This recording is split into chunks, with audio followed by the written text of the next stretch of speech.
Welcome everyone to my Blood Mage, Blood Cage guide. This build is capable of doing it all.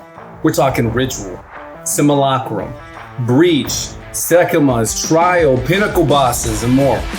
It does it all. All maps, all modifiers. It doesn't matter what the modifiers are, the player count, or how many enemies are on the screen. This build melts everything. Here's a quick showcase of a type of damage you can expect from the build on map bosses and a +4 Zesh at the end.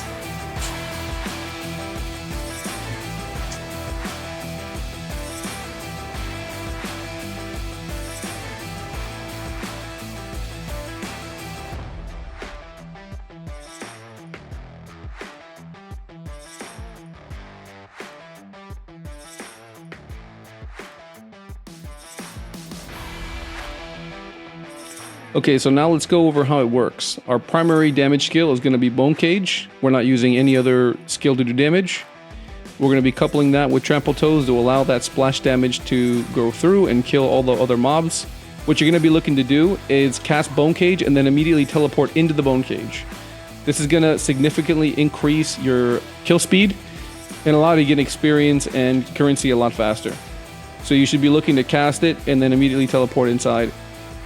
When you don't have your blink up, you're going to want to do a weapon swap so that your Crest of Ardua is giving you cooldown reduction, and that way you can traverse the map faster. When you find a pack of monsters again, you're going to be looking to teleport into them and teleport in between. So let's go ahead and look over the skill gems, the passive tree, the jewels, and the gear. Alright, so first things first, let's go over the skill gems. A primary source of damage is Bone Cage. So you're going to want to get the level of Bone Cage as high as you can. 21 is preferred. I currently haven't done that yet. And also quality it. That's going to increase the pin so that you're able to pin enemies much more frequently, allowing them to get caught in your Bone Cage, making it less risky to run maps. And crazy modifiers like enemies have faster attack speed and movement speed and things like that. You're going to want to attach an arcane tempo so that it makes your mapping feel a lot better. Inspiration to reduce the amount of mana that it costs, because Bone Cage does cost a lot of mana. Astral Projection, so that we're able to cast the Bone Cage away from us instead of having it cast around us. We're going to add Spell Cascade, so we get more Bone Cages. It covers more of the screen, and all we need is one of them to hit an enemy, so then we can proc Trample Toes and get that big giant AoE damage across the screen. And finally, we're going to add Magnified Effect so that we're able to get more area of effect, essentially make the Bone Cages larger. When we're fighting bosses, we are going to swap the gems over. We're going to be looking to add Concentrated Effect in place of Spell Cascade, and you're going to want to add Considered Casting instead of Magnified Effect. The reason why is because we want our Bone Cage to be really small. That way it's able to hit the boss, as well as making the circle a lot smaller so that it's able to hit all of the crystals. So all the crystals are going to get hit from your Bone Cage as it comes up. Another reason why we swap these gems over is because we want to increase the amount of damage that our Bone Cage does. So as they hit the Frostwall crystals, they explode when we're killing bosses, and it does a lot more damage. So you want the average damage, somewhere around 300k. And obviously when it crits and does all that stuff, you can get a lot higher. And so that's our Bone Cage. For fighting bosses, you're going to want to run Cast on Critical. And for that, you're going to want to remove Blink in Grim Feast when you're fighting a boss. You're going to activate Cast on Critical and remove it from the weapon set 2. Because by default, it adds 1 and 2 weapon sets, so you want to remove that. That way, when you're in a boss room, you'll be able to stack Bone Cages. That way when the second when the boss spawns, they're going to get hit with the critical hit. It's going to cast the Ice Wall, and then it'll immediately pop, proccing the Trample Toes, and that's where that big giant explosion damage comes. Essentially making the biggest damage Bone Cage as you can, so the second it crits, the Frost Wall casts, the crystals pop, and that's where all the damage is coming from. So that's where the Cast on Critical is going to be coming in. You're going to be slotting in Frostwall with Icicle to reduce the amount of life each one of the crystals has. Fortress to make it spawn as a little circle. So as you can see, our bone cage, when it gets cast, it's a little circle. So we basically want to keep all of the crystals within the bone cage. Then we're going to have spell echo because we want more of the crystals to spawn. The more crystals that spawn on our bone cages, the more damage we're going to get. Then life tap, that way we don't actually have to reduce any of our mana. This is going to take it straight from our life here, and as we're critting, the life is always going straight up. So you're basically getting all of your frost walls cast for free. And so that's what you're going to turn on when you're fighting bosses, as you're not going to need Grim Feast or Blink. When you're mapping, that's when you're going to want to turn on Blink and Grim Feast. Grim Feast is pretty obvious as to why we're using it. It just basically doubles your energy shield. And with Blink, you're going to add Ingenuity and Second Wind to reduce the cooldown and get more charges there to allow you to traverse the map faster. For killing bosses, we're going to be using Soul Offering. In order to allow us to use Soul Offering, we're going to need minions. So on our weapon swap 2, we're going to have a Rattling Scepter. That'll create the 2 minions right over here. And we're going to set that to weapon set 2. That way, when the boss appears, we go ahead and proc our Soul Offering, and then we can begin to spam our Bone Cage. Now make sure that your Bone Cage is only being cast on weapon set 1. That way, when you cast the ritual, you don't have to weapon swap back. You can just cast the ritual, which is only enabled on weapon swap 2. And then when you cast Bone Cage, it immediately swaps up for you and starts casting the Bone Cage. And lastly, if we want to get more damage on bosses, you can use Vulnerability to strip some of that initial armor away, and that'll make your Bone Cage hit that much harder. It's going to allow us to do more damage when we overkill the crystals that are spawned from the Frost Wall. Alright, so now let's go over the gear. On your wand, your amulet, and your focus, you're going to want to get as many plus level to skills as you can. On your focus, it's 2, your amulet is 3, and your wand is 5. You're going to want to get as much critical hit chance as possible on your wand and your focus. That is going to be your primary concern for these 2 gear slots, as well as getting as much increased cast speed. On your wand, it also helps if you get either bonus damage or if you get as extra. As extra is very good on this because our initial hit or our base damage is very high. So as extra is going to actually provide a big damage source. On the focus, you just want to get as much spell damage as possible, and again, get crit damage if possible. You don't really want cast speed on these 2 because it consumes so much mana that we have enough mana regen to be able to get away with casting it a few times, but as you can see, the mana goes down considerably. And on a lot of those videos and clips that you saw, when we fight a boss, they die within the first, let's say, 2 seconds. So we actually never use all of our mana anyways, so getting more cast speed is not really beneficial. So you don't need to get any cast speed on your wand and your focus, which means it's going to make it a lot less costly on you. And your amulet, you're going to want to get as much crit damage bonus as possible. On this gear slot, you can put cast speed on there, or you can put critical hit chance. Either one of those will work. On the prefixes, you can get more life. That'll give you more damage with your Ascendancy. We'll go over that later. You can get maximum energy shield, which is going to give you more defensive stats on your shield, obviously. And then rarity of items, so you can get more items as you're playing the game. On your ring, you're going to want 1 ring that has mana regen and high mana. That way, as you're mapping, you can sustain your mana. And you're going to use 1 jewel with plus 2% to regen on kill. That way, you're able to sustain this as you're mapping.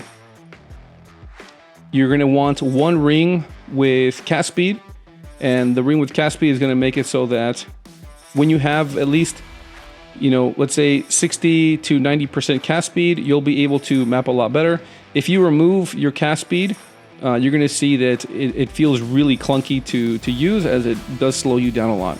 So if you're a person that loves to map a lot more, the more cast speed you get, the better. And depending on how many on-kill percent mana back you have, you don't actually need mana regen and high mana. You could just use those jewels. So there is some room to play with this. So On your rings, if you're using Ingenuity, even if you're not, this is where the majority of your resistances are going to come. So you're going to want to get all your resistances on your rings. So if you look at my rings, it's cast speed, which is a damaging stat. It's going to be the mana regen to just enough so that you're able to use this while mapping, so it won't feel bad. And then just round out the rest of it with as much resistances as you can get. If you don't have Ingenuity, then you're going to want to get a belt with either stats and as much resistance as possible. And on the helmet slot, you're going to want to get critical hit chance, as many stats and resistances as possible. And pretty much on all the pieces that we're looking at, like the ring slots, the helmet slot, you're going to want to get life. And if it has mana, cool, but don't even worry about it. You're just looking for as much life as possible to work with our Ascendancy, and as much energy shield as possible on some of these gear slots. For the gloves, we're using the Adziri's Acuity, so we're able to leech our life instantly because we are Blood Mage, and we want to make sure that every time we're hitting the target, we're getting all of our health back.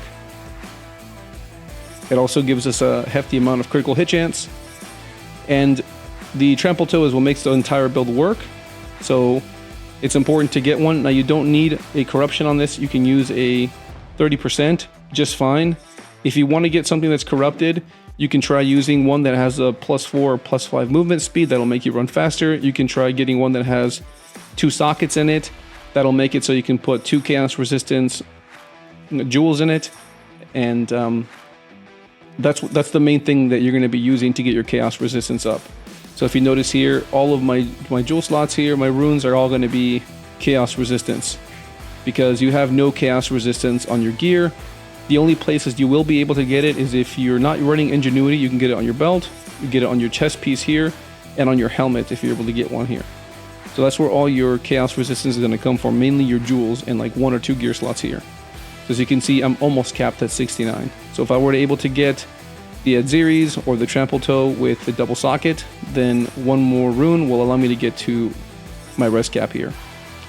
On the weapon swap, we're using a Rattling Scepter to allow us to have the minions to cast our ritual on, and then we have the Crest of Ardua just to give us cooldown reduction to allow us to teleport more often. Now let's go over our Ascendancy. So the reason why we're trying to stack a lot of life on our gear wherever we can is because we're using Gore Spike. The more life we have, the more critical damage bonus that we have. The more life that we have with the life remnants, we gather the little red balls while we're mapping, and that's going to give us more life. It'll usually double our life, so if we have like 2k life, we'll have 4k, and this gives us quite a bit of damage. The next thing we're going to be using is Vitality Siphon. That way every time we hit, we get all of our life back when we crit with the Adziri's gloves. And then we're using Grasping Wounds just as a defensive layer, because you don't need to get Sundering the Flesh, because the base crit chance of Bone Cage is already 15. So this isn't really going to do anything for us.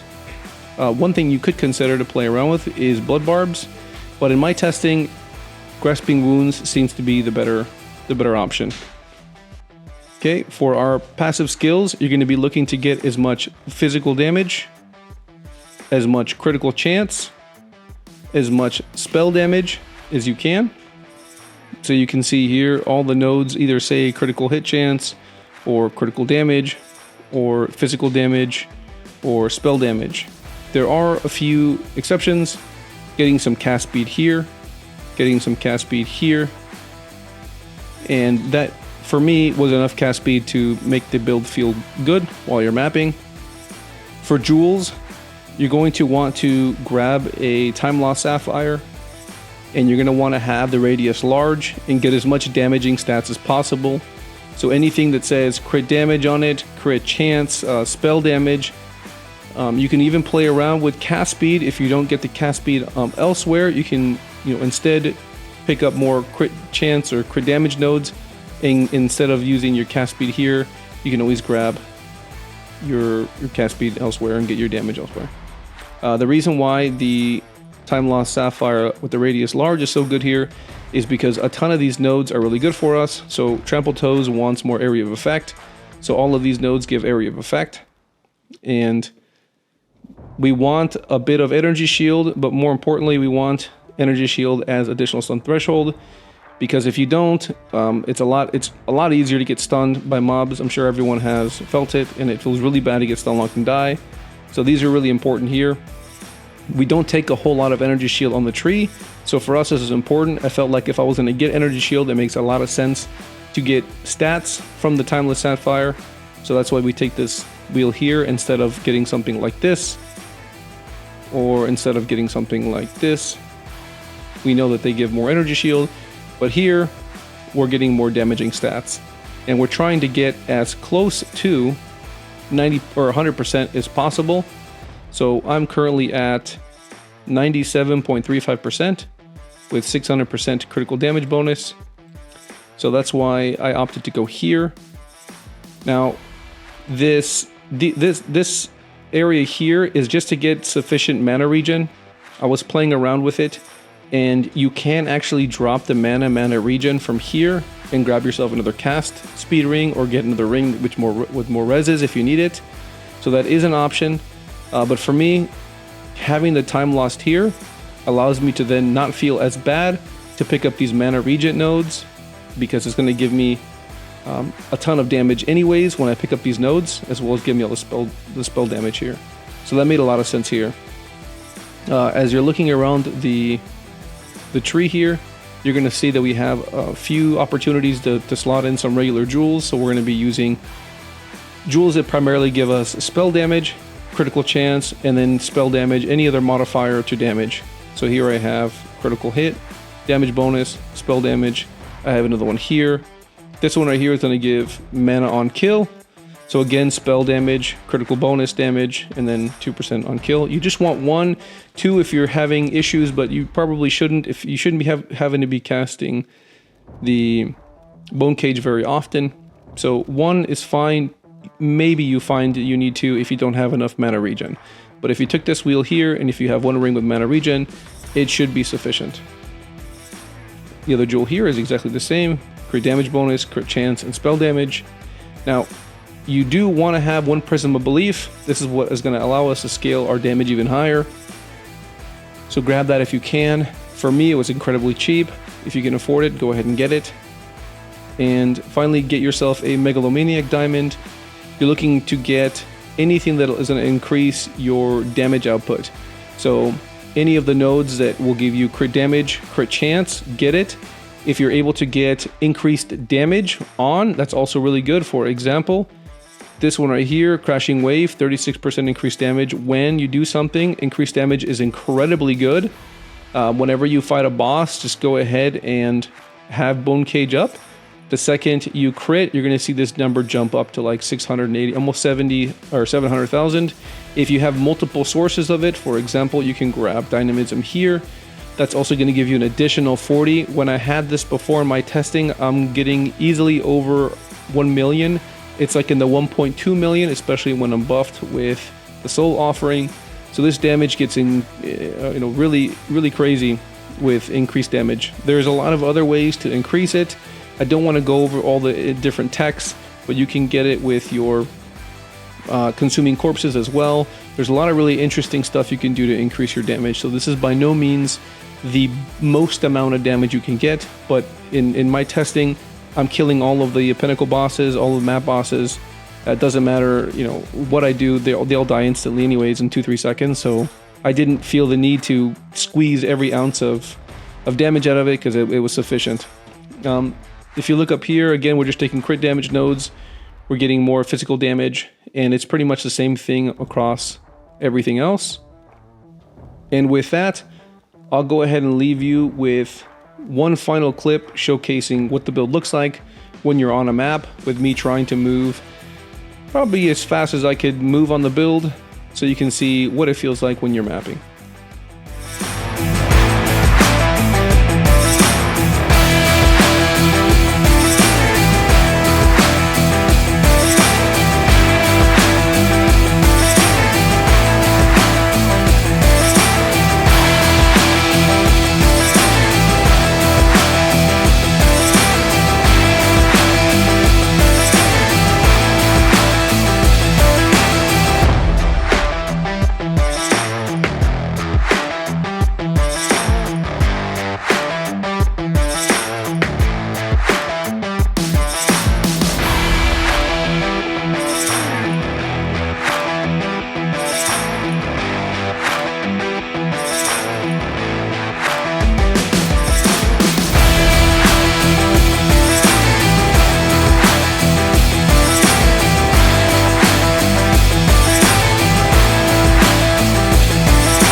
Thank you so much for watching. I hope you enjoyed the video. Comment, like, and subscribe, and I will see you in the next one. Bye-bye.